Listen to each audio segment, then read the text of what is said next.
السلام علیکم ورحمۃ اللہ تعالی وبرکاتہ۔ امید کرتا ہوں کہ ہر ہفتے کی طرح اس ہفتے بھی آپ خیر و عافیت سے ہوں گے، اور ہر ہفتے کی طرح ہم بھی اپنے محبوب پروگرام اسلامک سوال و جواب کے سیشن میں آپ کے ساتھ حاضر خدمت ہیں۔ گزارش کریں گے کہ آپ تمامی حضرات احباب ہمارے ساتھ شریک ہو جائیں، جوائن ہو جائیں، لنک وغیرہ شیئر کر لیں تاکہ زیادہ سے زیادہ یہ علم دین کا سلسلہ عام ہو سکے اور آپ کو بھی اس کا ثواب مل سکے۔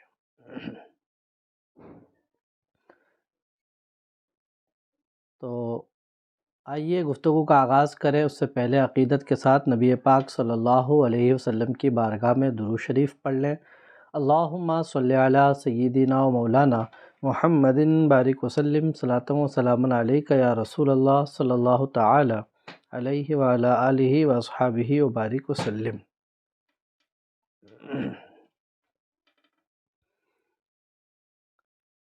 تو چلیں، سوالات الحمدللہ کافی آئے ہوئے ہیں، اور مجھے لگتا ہے شاید جو چیٹ کے سوال ہوں گے تو ہمارے ڈپارٹمنٹ والے اس کو نوٹ کر لیں گے، تو انشاءاللہ آنے والے ہفتے ہم اس کا جواب دے لیں گے۔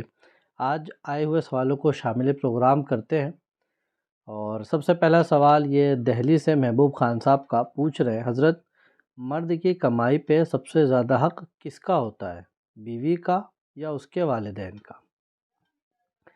تو دیکھیں، مرد کی کمائی پر سب سے زیادہ حق خود اس کمانے والے کا ہوتا ہے جس نے اس محنت و مشقت سے اپنا خون پسینہ ایک کر کے چند روپے کمائے ہیں، تو خالص حق تو اسی کا ہے۔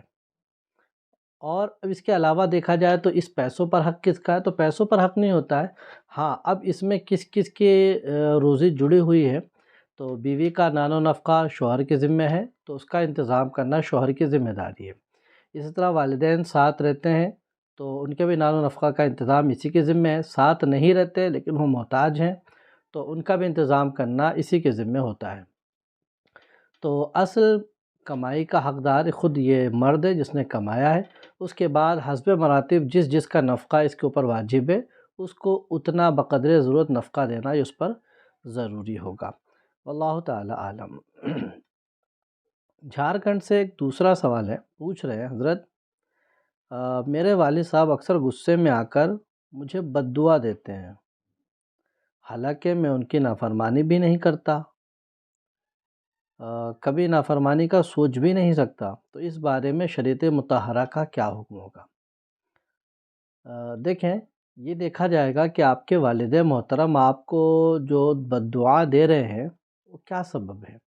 کیا کوئی ایسا کام ہے جو از روئے شرع اس کا کرنا ضروری ہے اور آپ اس کو کر رہے ہیں، والد منع کر رہے ہیں، آپ نہیں مان رہے ہیں، پھر بھی آپ اس کو کر رہے ہیں، اس وجہ سے وہ آپ سے ناراض ہو کر بد دعا دے رہے ہیں؟ جیسے نماز پڑھنے کا حکم ہے، وہ کہتے ہیں کہ ابھی مت پڑھو، لیکن آپ کہتے ہیں کہ بھائی نماز ضروری ہے، میں تو پڑھوں گا۔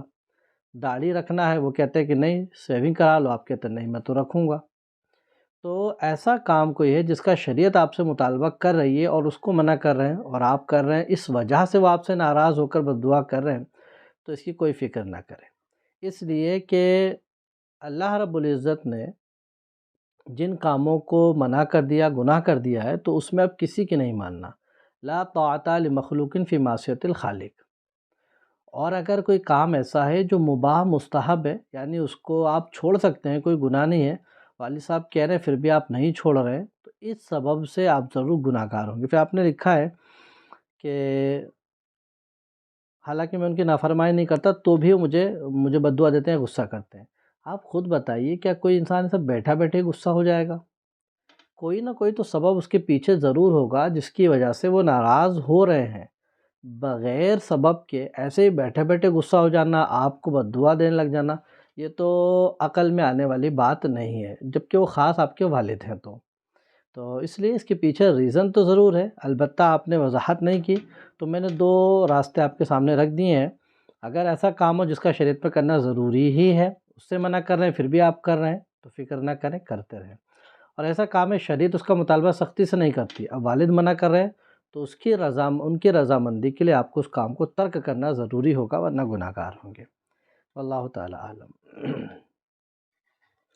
دوسرے سوال کو شامل کر رہے ہیں اور یہ پوچھ رہے ہیں حضرت ایک بڑے جانور میں عقیقہ کتنے لوگ کا ہو سکتا ہے؟ مثال کے طور پر گھر میں 2 عورت اور 3 آدمی ہیں، تو کیا ایک بڑے جانور میں 5 عقیقے ہو سکتے ہیں؟ تو جی ہاں، پانچوں عقیقے اس میں ہو سکتے ہیں۔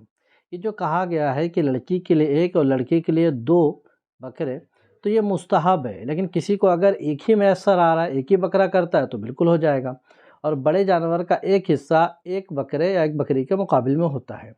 تو آپ نے بتایا 2 عورتیں 3 مرد ہیں، تو 5 ہی لوگ ہوئے، تو آپ بڑے جانور میں بالکل شریک ہو سکتے ہیں اور سب کا عقیقہ ہو جائے گا، بلکہ اگر 2 مرد اور بھی ہوں 7 لوگ ہو جائیں گے تو بھی سب کا ہو جائے گا۔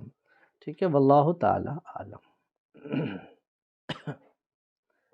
ایک سوال اور ہے، پوچھ رہے کہ حضرت گھر میں دوائی کی پرچی ہے، پیپر ہے، شادی کا کارڈ ہے، اسی طرح دیگر کارڈ ہوتے ہیں جس میں نبی پاک صلی اللہ علیہ وسلم کا نام، دیگر اردو الفاظ ہوتے ہیں، تو ان کو محفوظ کرنے کا کیا طریقہ ہے؟ کیا ان کو محفوظ کرنے کی نیت سے گھر میں جلا سکتے ہیں؟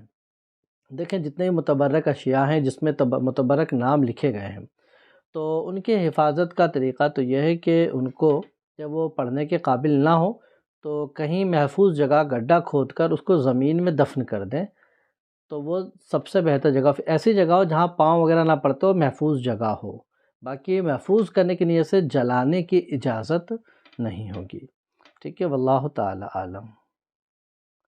ایک دوسرا سوال ہے، پوچھ رہے استنجا کرنا بھول گیا یا استنجا درست طریقے سے نہ کر سکا اور غسل کر لیا، تو غسل ہو جائے گا یا نہیں ہو جائے گا؟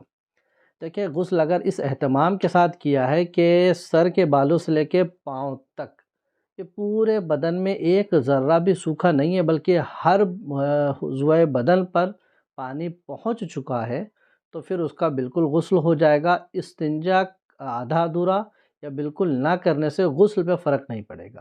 ہاں اگر غسل کامل طور پر نہیں ادا کر پایا، یعنی کہیں نہ کہیں باڈی کا حصہ سوکھا رہ گیا ہے، تو پھر اب اس کا غسل نہیں ہو پائے گا۔ ٹھیک ہے، واللہ تعالی عالم۔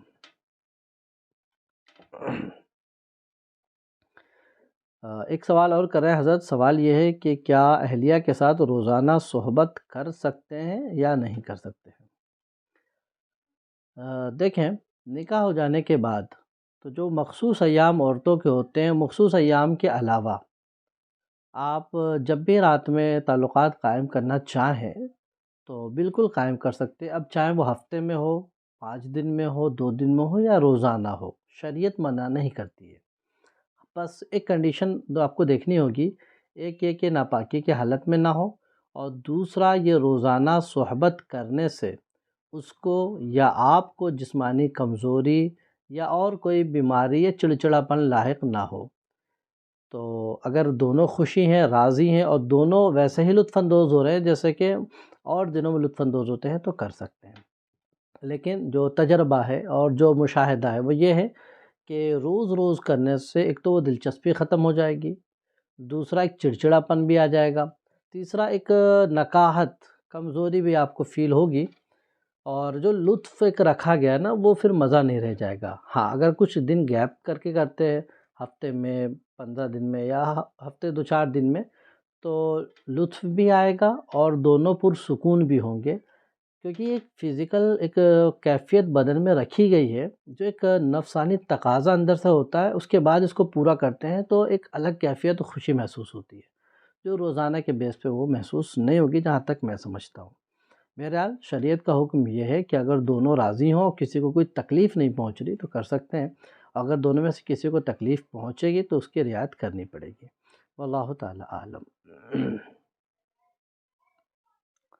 آگے چلیں گے، ایک سوال یہ ہے کہ حضرت غیر مسلمین کی جو تہوار ہیں جیسے دیوالی ہے، دشہرا یا پھر کسی اور تہوار پر مبارکباد وہ دیتے ہیں، تو پھر اس کے جواب میں ہم کیا کہیں؟ حالانکہ ہم اس کے ساتھ رہتے ہیں، آفس میں کام وغیرہ کرتے ہیں، تو کیسے ہینڈل کیا جائے؟ دیکھیں ہمارے فقہائے کرام نے جو ان کے مذہبی تہوار ہیں ان کے مبارکباد دینے سے جو منع کیا ہے، اس کی وجہ یہ ہے ان کے جو بھی آپ تہوار دیکھیں گے، چاہے دیوالی ہو، دشہرا ہو اور جنماشٹمی وغیرہ کچھ بھی ہو، وہ کسی نہ کسی کفریہ عقائد یا کفریہ یا شرکیہ فعل پر مشتمل ہوتے ہیں۔ اب اس کی مبارکباد دینے کا مطلب ہے کہ آپ جو یہ کفریہ شرکیہ کام کر رہے ہیں اس پہ آپ کو مبارک ہو۔ تو جس طرح سے کفر و شرک کرنا گناہ، اس طرح اس پر راضی ہونا، اس کی مبارکباد دینا بھی یہ کفر ہوتا ہے، دار اسلام سے آپ کو نکال دے گا۔ اب رہا مسئلہ یہ کہ اب ساتھ میں رہتے ہیں آفس میں تو کیا کریں؟ تو اس کے لیے کوئی ایسا مناسب لفظ نکال لیں جس سے آپ کا کام بھی بن جائے اور اس کے یہ لازم بھی نہ آئے۔ اور آپ ہے نا اگر اسی لفظ سے مبارکباد دینا ہو، سب سے پہلے تعظیم بت یا ان کے جو بھی کفر یا شرک عقیدہ ہے اس کو تعظیم یا اس کی مبارکباد دینے کی نیت نہ ہو، بلکہ اپنے اوپر سے دفع بلا کی نیت سے آپ کہتے ہیں بھائی تہوار آپ کا، ارے آپ کو بھی بہت مبارک ہو، یعنی آپ کا تہوار آپ کو مبارک ہو۔ تو اس طرح سے آپ الفاظ یوز کر کے کام چلا سکتے ہیں۔ واللہ تعالی عالم۔ درود پاک پڑھیں گے، اللہم صلی علی سیدنا مولانا محمد بارک وسلم، صلاۃ و سلام علیک یا رسول اللہ۔ چیٹ میں اگر سوال آپ کے ذہن میں آ رہا ہو تو بھیج سکتے ہیں، مسئلہ نہیں ہے، اور انشاءاللہ ہمارے جو ڈپارٹمنٹ والے اس کو لکھ لیں گے اور آنے والے ہفتے پہلے ان چیٹ کے سوالوں کو لیا جائے گا۔ ایک سوال اور ہے جبل پور سے، برہان پور سے پوچھ رہے ہیں کہ کیا صدقہ نافلہ کا پیسہ مسجد مدرسے میں ڈائریکٹ دے سکتے ہیں اور کیا مالدار رشتہ داروں کو بھی دے سکتے ہیں؟ دیکھیں صدقہ نافلہ آپ مسجد میں، مدرسے میں مالداروں کو، اپنے قریبی رشتہ داروں کو، والدین کو، بھائی بہنوں کو، سب کو دے سکتے ہیں۔ صدقہ نافلہ میں خاص شرعی فقیر کو ہی دینا ضروری نہیں ہوتا ہے، ٹھیک ہے؟ تو اب جو صدقہ نافلہ ہے تو اس میں جب تملیک فقیر یعنی فقیر کو مالک بنانا ضروری نہیں ہے تو ڈائریکٹ مدرسے میں بھی دے سکتے ہیں، مسجد میں بھی، اور اپنے احباب میں بھی مالداروں کو بھی دے سکتے ہیں، سادات اکرام کو بھی دے سکتے ہیں، اس میں دیں گے زیادہ ثواب ہوگا۔ واللہ تعالی عالم۔ ایک سوال اور ہے ہوشنگ آباد سے، پوچھ رہے ہیں حضرت غیر مسلم کے نل سے وضو کیا تو وضو ہو جائے گا، اسی وضو سے نماز پڑھنا کیسا ہے؟ دیکھیں وضو بھی ہو جائے گا، نماز پڑھیں گے تو نماز بھی ہو جائے گی، بس یہ دیکھا جائے گا کہ آپ نے اس کی اجازت سے اس کے نل سے وضو بنایا یا بغیر اجازت۔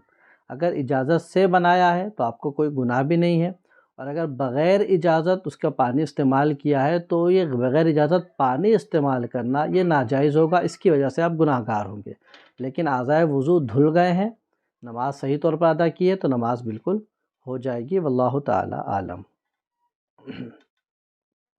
ایک سوال اور ہے کہ حضرت یہ بومل اور جھینگا کھانا کیسا ہے؟ اس پہ تھوڑی روشنی ڈال دیجئے۔ بومل تو پتہ نہیں مجھے کیا ہے، بام مچھلی میں نے سنا ہے سانپ کی طرح ہوتی ہے، مچھلی ہوتی ہے کھا سکتے ہیں، باقی بومل نہیں معلوم۔ اور جھینگا، جو جھینگا کے حوالے سے ہمارے فقہاء کے درمیان اختلاف ہے، بعض حضرات کہتے ہیں کہ یہ کیڑے مکوڑے کی قسم سے ہے، بعض کہتے ہیں کہ مچھلی کی قسم سے ہے، تو فقہاء کے درمیان جب اختلاف ہے تو بہتر اس سے بچنا ہے کہ اس سے بچا جائے، ٹھیک ہے، واللہ تعالی عالم۔ ایک سوال اور ہے برہان پور سے، پوچھ رہے کہ حضرت غیر اللہ کی قسم کھانا، مثلاً میری قسم، تیری قسم، میرے ماں باپ کی قسم، تیرے باپ کی قسم وغیرہ کیسا ہے؟ دیکھیں شریعت میں قسم، جس کو شریعت قسم کہتی ہے وہ ہے اللہ رب العزت کی ذات اور صفات کی قسم، اور یہی قسم معتبر ہے، اور جب اللہ رب العزت کے ذات و صفات سے آپ قسم کھائیں گے تو اس کو پورا کرنا بھی ضروری، توڑیں گے تو حانث کہلائیں گے، کفارہ دینا ہوگا۔ لیکن اگر کسی کے والد کی قسم، سر کی قسم، ماں کی قسم کھا لی ہے، والد کی قسم کھا لی ہے تو یہ قسمیں شرعی بھی نہیں ہیں اور ان کو توڑ دینے سے کوئی کفارہ بھی لازم نہیں آتا ہے۔ تو ایک اولاً ان کی قسم نہ کھائی جائے، اور اللہ رب العزت کی قسم بھی بات بات پر نہ کھائی جائے، کوئی اہم معاملہ ہو تو ضرورت پڑے تو آ سکتے ہیں، ورنہ اس سے بھی بچیں گے، واللہ تعالی عالم۔ یہ ایک بہن کا سوال ہے کہ حضرت ایک گروپ ہے تاج الشریعہ اکیڈمی، خدمت اکیڈمی، تو اس میں عید میلاد النبی میں ایک ٹاسک تھا، جس میں ٹاسک میں ڈیلی 12 دن تک کچھ پارے اور ایکسٹرا اذکار دے رہے تھے۔ بعد اس کے ہم نے یہ گفٹ ملا کہ اس میں سے جو 12 قرآن، 6 لاکھ درود شریف اور 6 لاکھ کلمہ شریف ہے، اور یہ گفٹ اس گروپ میں سبھی ٹاسک پورا کرنے والے ممبر کو ملا ہے، کیا صحیح ہے؟ اور اس ملے ہوئے پارے درود شریف وغیرہ کو اپنے مرحومین کے لیے بخش سکتے ہیں یا نہیں بخش سکتے ہیں؟ ان کا سوال یہ ہے کہ یہ جو 6 لاکھ کلمے، 6 لاکھ درود، اتنے سارے، تو کسی نے پڑھے ہیں کہ نہیں پڑھے، اور اگر نہیں تو پھر کیا مسئلہ ہوگا؟ دیکھیں آپ کو ایک ٹارگٹ دیا اور آپ نے اس حساب سے درود شریف آپ پڑھتے رہے. اب اس کے بعد انہوں نے بطور تحفہ آپ کو یہ دیا کہ ہم نے جو ہے اتنے درود پڑھ کے رکھیں، اتنے کلمہ، اتنے قرآن شریف پڑھ کے رکھیں. اب اس کا ثواب جس کو نظر کرنا چاہے کر سکتے ہیں. تو آپ اس کو بالکل اپنے استعمال میں اور اپنے مرحومین کے ایصال ثواب کر سکتے ہیں. رہا یہ شبہ کہ کیسے اتنا ہو سکتا ہے، تو ہو سکتا ہے نا ان کی ایک بہت بڑی ٹیم ہو، آپ ایک گروپ میں جڑیں. ہو سکتا ہے اس طرح کے ان کے 50 گروپ ہوں اور اس میں ہر گروپ میں 200-250 ممبر ہوں، ٹیلی گرام پہ ہو اور وہاں ممبر بنے ہوئے ہوں. تو اگر وہ دے رہے ہیں، اگر انہوں نے غلط دیا ہے تو ان کا وبال ان کے سر آئے گا، اور اگر صحیح ہے تو ان کو بھی ثواب ملے گا. لیکن آپ کو دیا ہے تو آپ اس کو بخشوا سکتے ہیں. ٹھیک ہے، واللہ تعالی عالم. ایک سوال اور پوچھ رہے ہیں کہ حضرت مسافر کے اوپر جمعہ فرض ہے یا نہیں ہے. دیکھیں مسافر کے اوپر جمعہ فرض نہیں ہوتا ہے. ٹھیک ہے، ہاں اب اگر وہ جمعہ میں پہنچ جائے اور جمعہ کی نماز ادا کرے تو اس کی جمعہ ہی کی نماز ہوگی، ظہر کی نہیں ہوگی. یعنی شریعت نے اس پہ مطالبہ نہیں رکھا ہے کہ تم کو ظہر جمعہ ہی پڑھنا ہے. ہاں وقت سے موقع سے پہنچ جا رہے ہیں تو آپ ضرور بے ضرور جمعہ ادا کر لیں، ثواب زیادہ ملے گا. واللہ تعالی عالم. ایک سوال ہے ضلع دھار سے، پوچھ رہے ہیں حضرت ایک شخص ہے جس کی کمائی 5,000 محنت کی ہے اور 1,000 حرام کی ہے، اس کے گھر کھانا جائز ہے یا نہیں ہے؟ دیکھیں آپ اس کے گھر دعوت میں ہیں، اگر آپ کو یقین سے معلوم ہے کہ اس نے میرے سامنے جو کھانے کا اہتمام کیا ہے وہ اس 5,000 سے جو اس کی حلال کی کمائی ہے، تو اس کو کھانا بالکل جائز اور درست ہے. اور اگر آپ کو یقین سے معلوم ہے کہ مجھے دعوت کا جو اہتمام ہے اس میں اس 1,000 کا استعمال کیا ہے جو کہ ناجائز ہے، تو اس کھانا آپ کے لیے جائز نہیں ہے. اور اگر دونوں مال کو ملا دیا ہے اور پتہ نہیں چل رہا کون مال حلال ہے کون سا حرام ہے، اور اس نے اہتمام کیا اور آپ کے سامنے جو کھانا ہے آپ کو اس میں بھی یقین سے معلوم نہیں ہے کہ اس نے مال حلال سے انتظام کیا کہ مال حرام سے انتظام یا حلال سے انتظام کیا ہے، تو اس صورت میں مسلمان کے ساتھ حسن ظن رکھتے ہوئے کہ حلال مال سے انتظام کیا ہوگا، کھانا جائز ہے، ہاں بچیں تو بہتر ہے. ٹھیک ہے، واللہ تعالی عالم.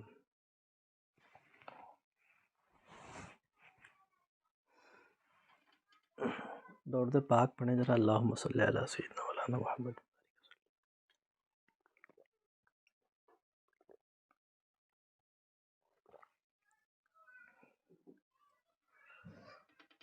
جی جھارکھنڈ سے پوچھ رہے ہیں کہ حضرت جو بزرگ لوگ ہوتے ہیں گاؤں کے بوڑھے لوگ، وہ کبھی زندگی میں داڑھی نہیں رکھتے جب جوان تھے تب، لیکن جب بڈھے ہوئے تو 2 مشت کی داڑھی رکھنے لگے اور بولتے ہیں کہ سنت ہے، ہم کینچی نہیں لگاتے ہیں. تو حضرت ایک مشت رکھنے کا حکم ہے، تو اگر کوئی 2 مشت رکھے تو کیا داڑھی کی بے ادبی ہوگی اور کیا سنت کا ثواب مل جائے گا؟ دیکھیں داڑھی رکھنا نبی پاک صلی اللہ علیہ وسلم نے جو حکم فرمایا کہ داڑھی کو بڑھاؤ. ٹھیک ہے، تو اس حد تک کہ طول فحش نہ ہو، یعنی دیکھنے میں برا اور تمسخرہ اور مذاق کا سبب نہ بنے، اتنا بڑھا سکتے ہیں. یعنی اگر ایک مشت یہ ہے تو ایک مشت اور یہاں تک آئے گی، کوئی مسئلہ نہیں، اچھی لگتی ہے. اس حد تک بڑھانا جس کو طول فاحش کہتے ہیں، دیکھنے میں بہت بری معلوم ہو، ہنسی مذاق تمسخرہ کا سبب بنے، تو اس کو کم کر لیں. باقی رہا ایک مشت تک رکھنا، یعنی کم سے کم ایک مشت رکھنا ہے. زیادہ رکھتے ہیں کوئی مسئلہ نہیں ہے، بس تمسخر اور مذاق کا سبب نہ بنے. ٹھیک ہے، تو اگر اس سے ایک مشت سے بڑا بھی کوئی رکھ رہا ہے، سنت کی نیت سے بالکل سنت کا ثواب پائے گا. ایک مشت ہوتے کاٹنا ضروری نہیں ہے. ٹھیک، واللہ تعالی عالم. ایک سوال اور پوچھ رہے ہیں کہ حضرت کیا ایسا ہو سکتا ہے کہ کچھ آدھے مسائل میں امام اعظم ابو حنیفہ کے اور آدھے مسائل میں امام شافعی رضی اللہ تعالیٰ عنہ کو مانا جائے، کیا ایسا کر سکتے ہیں؟ تو دیکھیں یہ شریعت پر عمل نہیں ہوگا، پھر طبیعت پر عمل ہوگا. کہ جہاں ہم کو آسانی لگ رہی فقہ حنفی پر عمل کرتے گئے جہاں دشواری آئی تو اب طبیعت نے کہا نہیں بہت دشوار ہے، پھر وہاں سے ہم ریموو ہو جائیں گے کہاں؟ فقہ شافعی میں. شافعی پہ عمل کرتے رہے، پھر ہم کو جہاں دشواری لگے گی اب نہیں یہاں نہیں کریں گے، ادھر آ جائیں گے. تو اس وقت شریعت پر نہیں آپ کر رہے ہیں، طبیعت پر عمل کر رہے ہیں. اور ہم سے مطالبہ ہے شریعت پر عمل کرنے کا، اور شریعت میں کچھ آسان بھی ہے کچھ سخت بھی ہے. تو نفس کو دونوں کا عادی بنائیں اور شریعت پر عمل کریں، طبیعت پر نہیں۔ واللہ تعالی عالم۔ ایک سوال اور، سوال یہ ہے کہ میرے گھر میں کالی چیٹی بہت زیادہ ہو رہی ہے، اس کے لیے کیا کرنا ہوگا؟ اس کے لیے میٹھی چیٹی ادھر ادھر پھینکنے سے بچیے، اور اگر آ رہی ہے تو تھوڑا بہت کھانے دیجیے، اور کیا کر سکتے ہیں؟ تو یہ اللہ کے مخلوق ہے، نکل گئی تو اب کیا کر سکتے ہیں؟ مارے نہ ان کو، ہاں اگر تکلیف ہو رہی پریشان کریں تو ان کے جانے کا کچھ راستہ وہاں سے بنا دیں، باقی کوئی بلا بوا ایسا کچھ نہیں ہوتا ہے نا۔ واللہ تعالی عالم۔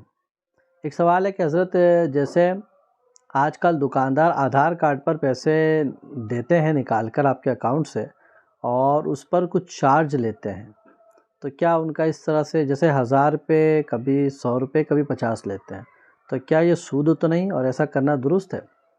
تو دیکھیں، آپ کے اکاؤنٹ سے آپ کو بغیر بینک میں جائے یہیں سے پیسہ نکال کر دے رہے ہیں اور اس پر کچھ چارج لے رہے ہیں، تو ان کا یہ کام کرنا بالکل درست ہوگا۔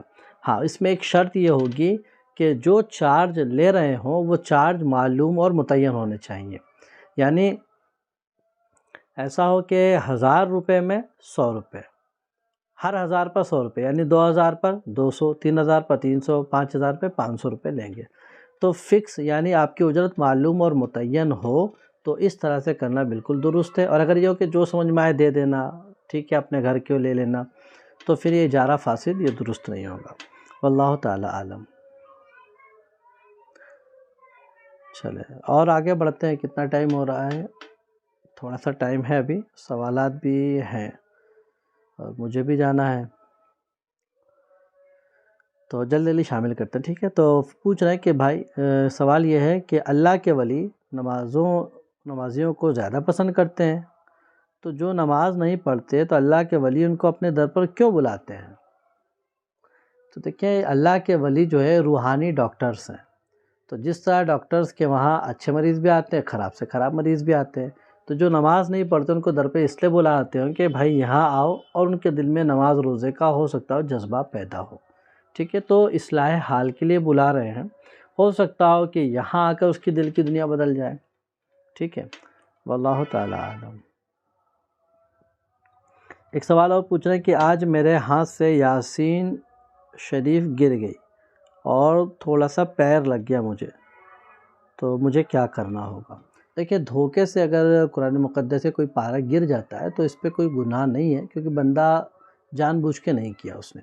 ہاں، اللہ کی بارگاہ میں توبہ کر لیں، اور دل اگر مطمئن خدشہ آ رہا ہے دل میں کہ کیا ہو گیا، تھوڑا سا صدقہ دے دیں، تاکہ صدقے سے بلائیں ٹل جاتی ہیں اور آپ کے دل میں اطمینان بھی آ جائے گا۔ باقی گناہ گار بھی نہیں ہے، اور صدقہ ضروری نہیں ہے، اطمینان کے لیے دے سکتے ہیں۔ واللہ تعالی عالم۔ ایک سوال اور پوچھ رہے ہیں کہ حضرت دکھتی آنکھ سے جو پانی گرتا ہے اس سے وضو ٹوٹ جاتا ہے، تو کیا پھر نماز بھی ٹوٹ جائے گی؟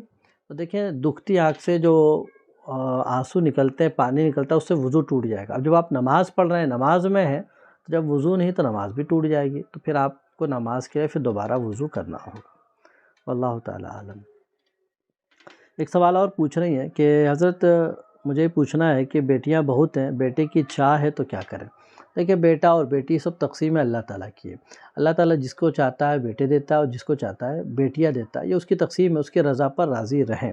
پھر بھی بزرگوں نے کچھ وظائف لکھے ہیں کہ اگر بیٹے کی خواہش مند ہیں، چند ایک بیٹیاں ہیں بیٹے کی خواہش مند ہیں، تو اگر جب بیوی حمل سے ہو اور حمل کو ابھی 4 مہینے نہیں ہوئے ہیں، اس سے پہلے تو بیوی کے شکم پر یعنی پیٹ پر ہاتھ رکھ کر کہیں اللہم ان کانا ذکرن فسمیتہ محمدا، یعنی اللہ اگر اس پیٹ میں پلنے والا بچہ لڑکا ہوگا تو تیرے نبی پاک صلی اللہ علیہ وسلم کے نام پاک پر اس کا نام میں محمد رکھوں گا۔ تو انشاءاللہ ضرور اس نام پاک کی برکت سے اللہ رب العزت نرینہ اولاد عطا فرمائے گا، اور اس کا بیسک نام محمد رکھ لیں، پھر پکارنے کے لیے آگے پیچھے کچھ بڑھا سکتے ہیں۔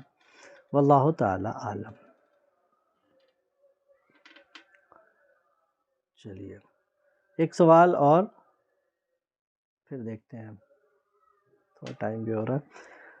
پوچھنا ہے کہ حضرت اگر کسی کا وضو بار بار ٹوٹتا ہو تو اس کا ہفتے میں ایک بار ہی پیٹ صاف ہوتا ہے، اس وجہ سے وضو نہیں رکتا، تو وہ شخص سورہ اخلاص، کلمہ، درود شریف، عہد نامہ، درود تاج اور نماز کے بعد پڑھنے والی تسبیح پڑھ سکتا ہے زبانی یا نہیں؟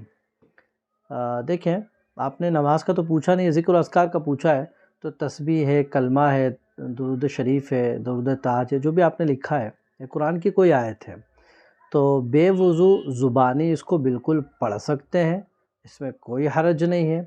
بس رہا نماز کا مسئلہ، تو ان کو اگر اتنا ٹائم ملتا ہے کہ وضو بنا کر صرف فرض ادا کر سکتے ہیں، اتنی دیر کے لیے وضو رک جائے گا، تو ان کے لیے تو حکم یہی ہوگا کہ وضو بنا کر نماز ادا کریں گے، اور ایک سیکنڈ کے لیے بھی نہیں رکتا کہ وضو بنا کر وہ فرض بھی ادا کر سکیں، تو پھر وہ معذور شرعی ہوتے ہیں، ان کے لیے حکم یہ ہوتا ہے کہ اس عذر کے ساتھ ہی وضو بنا کر نماز پڑھتے رہیں، جیسے وقت جائے گا ان کا وضو ٹوٹ جائے گا۔ باقی کلمہ شریف، درود شریف، ذکر، اذکار پڑھنے کے لیے وضو ضروری نہیں ہے، زبانی پڑھ سکتے ہیں، واللہ تعالی عالم۔ ایک سوال اور ہے کہ حضرت جمعہ کے دن ہم جو غسل کرتے ہیں تو کیا اس میں تمام فرائض کا ادا کرنا ضروری ہوگا، یا یوں ہی بدن پر پانی بہا لیں تو بھی غسل ہو جائے گا؟ دیکھیں، غسل ہو جانے کا مطلب اگر آپ ناپاک نہیں ہیں تو پورے بدن پر آپ نے پانی بہا لیا، بدن دھل گیا تو غسل ہو گیا ہے، لیکن ساتھ میں کلی کر لیں، ناک میں پانی بھی ڈال لیں تاکہ فرض غسل کا ادا ہو جائے، اور آپ اچھی نیت سے کریں گے تو اس کا ثواب بھی مل جائے گا، ہے نا؟ ٹھیک ہے، واللہ تعالی عالم۔ چلے، ایک سوال اور آیا ہے، بس یہ آخری سوال، اور اپنی گفتگو کو بس سمیٹتے ہیں۔ ایک سوال یہ آیا کہ حضرت مجھے طلاق کے بہت زیادہ خیالات آتے ہیں، وسوسے طلاق کے ہمیشہ کنٹینیو دماغ میں چلتے رہتے ہیں، مجھے ایسا لگتا ہے کہیں میرے منہ سے نکل نہ جائے، تو کیا صرف وسوسوں کا بہت زیادہ خیال آنے سے طلاق پڑ جائے گی کہ نہیں پڑ جائے گی؟ دیکھیں، وسوسوں سے طلاق نہیں پڑتی ہے، جب تک شوہر اپنی زبان سے اپنی بیوی کو طلاق نہ دے تو کتنے ہی وسوسے آئیں، کتنے بھی برے برے خیالات آئیں، کتنے بھی نیند خواب آئیں آپ کو کہ آپ نے طلاق دے دی ہے، اس سے طلاق نہیں ہوگی، ٹھیک ہے؟ ہاں، جب آپ زبان سے الفاظ ادا کریں گے، بیوی کو طلاق دیں گے تو پھر طلاق پڑے گی۔ اسی طرح کہ دھمکانے کے لیے میں تم کو طلاق دے دوں گا، اگر تم صحیح سے نہیں روکے تو لفظ دے دوں گا سے طلاق نہیں پڑتی ہے، یہ وعدہ طلاق ہے، انشاء طلاق نہیں۔ نے کہا کہ میں نے تم کو طلاق دی یا دے دی تو پھر پڑ جائے گی، ٹھیک ہے؟ اللہ رب العزت ہمیں سمجھ کی اور دین اسلام سیکھنے کی توفیق عطا فرمائے۔ اب آپ اجازت دیں، انشاءاللہ زندگی سلامت رہے گی تو پھر ملاقات کریں گے۔ آپ سے گزارش ہے کہ آپ ہمارے لیے، ہماری پوری ٹیم کے لیے دعا کریں کہ پروردگار ان کی راہیں آسان فرمائے، اور اس سلسلے میں جو بھی رکاوٹیں آ رہی مولا اس کو دور فرما دے۔ آمین بجاہ سید المرسلین۔ السلام علیکم ورحمۃ اللہ تعالی وبرکاتہ۔